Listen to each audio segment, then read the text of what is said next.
Welcome back to another video, Chocolatiers. Today I'm reviewing A Quiet Place Day 1. Now, I know you probably clicked on your Jeremy Johns, okay, your Chris Stuckman, I see he uploaded it, right? But if you stay here for mine, I'm not going to sugarcoat this movie, okay? After leaving the theater, I was kind of sitting there going, what the fuck was the point in this movie? And so let's get right into it, okay? So, Quiet Place Day 1 stars Lupita Nyong'o and Joseph Quinn. And what I really did like about this movie is the fact that, you know, not only is it showing the Day 1 stuff in more extended light, so kind of like going back to the beginning of Quiet Place Part 2 scene with John Krasinski, which I really enjoyed. This movie is, you know, kind of false promises some stuff, so I want to get to that first. So this movie is kind of like, man, you know, where were you at Day 1, blah, blah, and so there, you know, it'd be at a big city. You know, I expected more big spectacle, but, like, there's some crazy scenes that happen, but not what you would expect. And so, back to the Joseph Quinn thing, the thing I really liked about his character and Lupita Nyong'o's character is that, unlike it being like Quiet Place Part 1 and 2, where it's like a family that's trying not to split up, this is people that are split up trying to get together. And I really appreciated that. And I don't know if it was just me, but I never noticed this in the trailers. I always was wondering why she was wearing that beanie in almost every scene. So this is kind of light spoilers if you haven't seen it. But Lupita Nyong'o's character is terminally ill with cancer.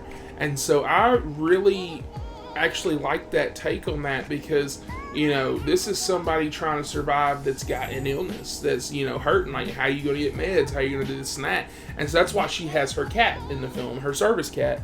And I really like that overall. I really think the cat's honestly a good character. The cat's funny as hell.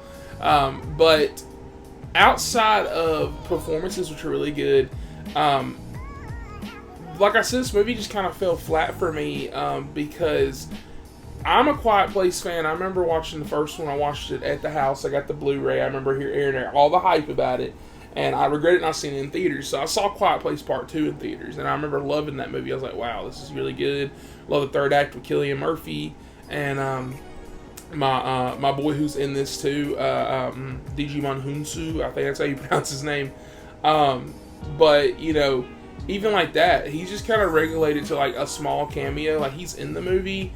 But I don't know. Like, I don't really understand what the point of this movie was because, you know, I thought it was going to be one of those type of movies where it's like, oh man, you're going to learn more about the aliens and stuff like that. There's something kind of small that I picked up on. I was like, oh, I don't think I remember them doing that in the other films.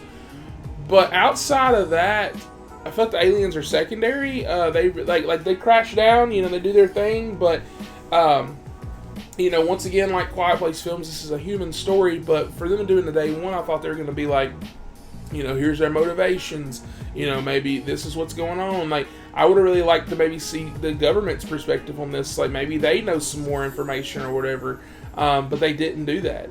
And going back to Lupita and Joseph Quinn's characters, you know, while I did really like their performances and their chemistry together, it's also one of those things where, you know, where Joseph Quinn kind of ends up and where she kind of ends up really doesn't progress the stories. And that's not a spoiler or anything like that. I'm just saying it's not like, you know, oh man, I remember, like, because they're not in the other films, you know? And so maybe in Quiet Place Part 3 there's some kind of like team up or something like that. Maybe they run it, like, you know, maybe it's something like that. But even still, I just feel like this movie wasn't needed. Like, it wasn't necessary. And that's my thing. I don't hate this film, so I'm not going to give it a bad score.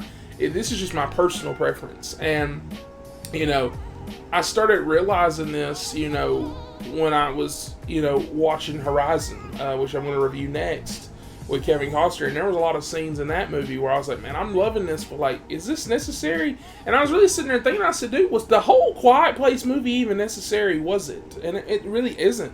You know, you don't really learn much about the aliens. You don't really, they don't really do anything cool with the New York stuff. There's like 2 cool set pieces, But even so, we've seen the aliens chase people before. We've seen cool set pieces in the other one, especially at the end of Quiet Place Part 2. The little island chase scene where people were getting attacked. And so I just really thought them doing a big city, they were going to do crazy shit. And I was really let down by that. I really was. You know, it's one of those types of movies where, you know, I really wasn't hyped going into it because I knew it wasn't part 3. I knew I wasn't going to see Emily Blunt. Because even like that, it's one of those things too. I think I was a little frustrated going into it because at the end of part 2, if you don't remember, which I barely remember 1, I just remember the last scene with Ron Krasinski and stuff. But I remember, you know, how the little girl found out that they could kill the creatures, and I was like, oh man, this is cool. Where are you gonna go with part 3 in that? And they're like, prequel actually, and I'm like, I want to see how the story progresses, not regresses. But back to some more of the positives. I don't want to rely on too much negatives. I want to focus on one last thing.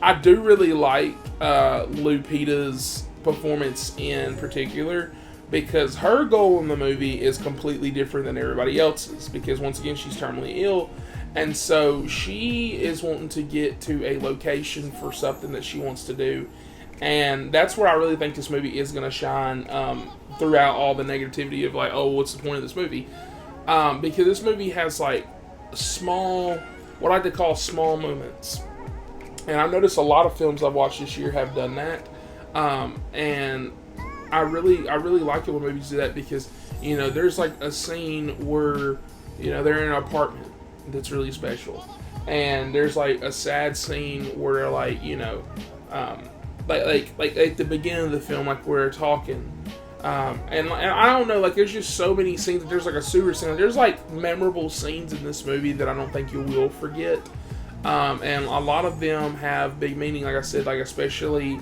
The place where she's wanting to get has a lot of meaning for her from her family and stuff. And overall, I really enjoyed this movie. I didn't love it though compared to the other 2 Quiet Place movies, mainly because I'm sorry, I'm like, that's like you dropping me with the biggest bomb of a cliffhanger, like, oh my god, they're not to kill them, let's wait 2 years and then not show them. And so I guess we'll have to wait another year or 2 for, I think the 3rd one's supposed to come out next year. They might be shooting it later on this year, but that's a big if, maybe. I don't even really know for sure. Realistically, this is probably 2 years away, maybe a little bit more. And I really hate that, because I want the 3rd one now. I want to know what's happening. But as far as a movie, though, I don't want to be too biased. I want to grade this as a movie. This is a good movie. Like I said, it's got like great CGI. The creatures don't look stupid. Great performances from all of them. You know, Joseph Quinn was my standout because the only thing I've seen him in is Stranger Things. I know he's playing the Human Torch, and he's in something else this year, I think. But you know, he started really growing me as an actor, because he was really good at Stranger Things, and now in this film, I thought he was amazing in this film. So, with that, comment down below. Let me know your thoughts on this film. Let me know what you think of this movie. Did you agree that even though you liked it, it was kind of unnecessary? Did you just hate it? Seen mixed discourse on Twitter. Not really that mixed, though. Most people kind of agree with me, but I don't know how that is on the YouTube side. So comment down below. Let me know your thoughts on this. And please like and subscribe for more videos like this. And I will catch you guys on the next one. I love my popcorn. Movies, popcorn.